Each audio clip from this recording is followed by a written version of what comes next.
Преслава е нагла. Иска да взема лепило и да я залепя за себе си.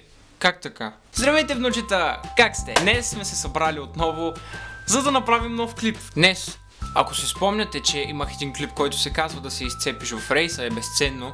Днес този клип ще бъде нещо като негово продължение. Преди една седмица бях отново в Димитровград. И естествено, преди една седмица ми се случи още нещо вълнуващо там. Както знаете, много мразя ботаницата. И тъй като съм ваш дядо, означава, че съм и пенсионер. Тоест има ми по-консервативно мислене. Не обичам шума, не обичам блъсканицата, не обичам геротията, така да се нарече. Предпочитам да седя на едно място и да се слея с природата чрез силата на дзен. Накратко казано, аз съм ебаси пенсионера. За мен див купон е да се отворя лаптопа и да се сменя картинката на десктопа. Party Hard. Да, внуци.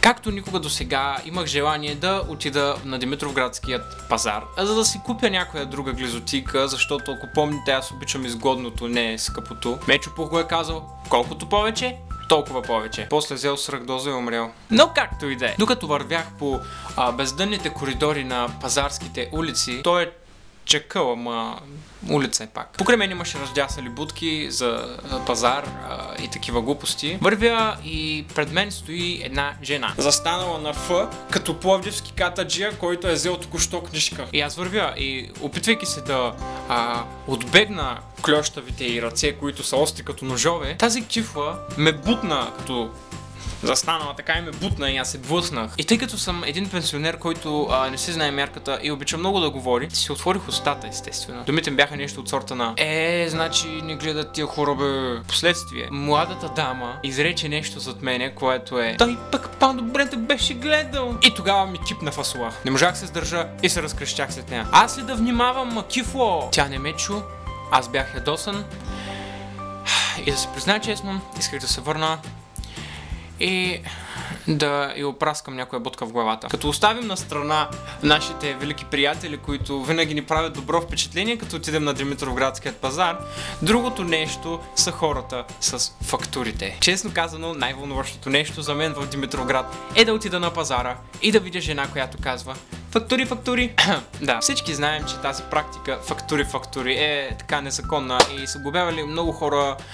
И да, той честно казано, самият пазар беше незаконен, но те го узакониха и ми става много забавно, когато вървя и видя тези хора. Фактури. Глобата на тази жена ще е няколко хиляди и ако имах правомощията, бих я глобил с удоволствие. Защото до някъде заради такива глупави хора сме на този хал, на това дередже. Другото ми любимо нещо е когато мина през някоя будка с женски дрехи и всичко е по 1 лев и по 2 лева. Целият народ се е събрал там и все едно се бият за банани в супермаркета по 30 стотинки килото. Както знаете, преди 2 седмици започнахме училище и мисля, че от тогава не съм качвал никакъв клип. И подявалите защо отново съм втора смяна. Това е абсолютно най-тъпата простотия на света. Все пак съм 12 клас, все пак ме чакат матури, глупости и тъпоти и плюс това съм 12 клас. И слагайки ме втора смяна, ще ми измучат пенсионерската душица някъде в небето при светкавиците. Вънка се стъмва, май отново ще вали. Онзи ден гледах съдебен спор и тъй като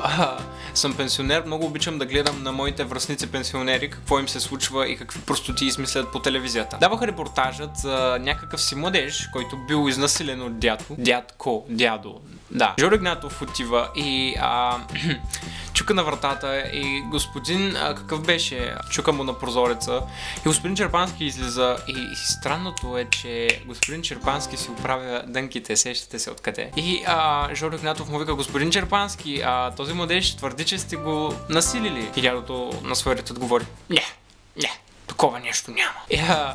И моментът, в който откачих от смях, беше когато Жоро Игнатов каза: да, но този младеж твърди, че вие сте го насилили и сте го завели да берете царевица, при което вие сте му изкарали един така натурален кочан, така да се изразя. В този момент умрях от смях и умрях. И да, внуци, клипът не стана кой знае колко пълноценен.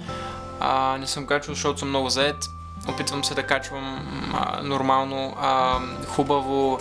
И да, може би просто не ми се случиха толкова неща през това време, в което не качвах клипове, защото почти цялото време ми е изпълнено с стрес, с задължения и с глупости. Но ви обещавам, че ще ви се реванширам, ще ви кача клипче.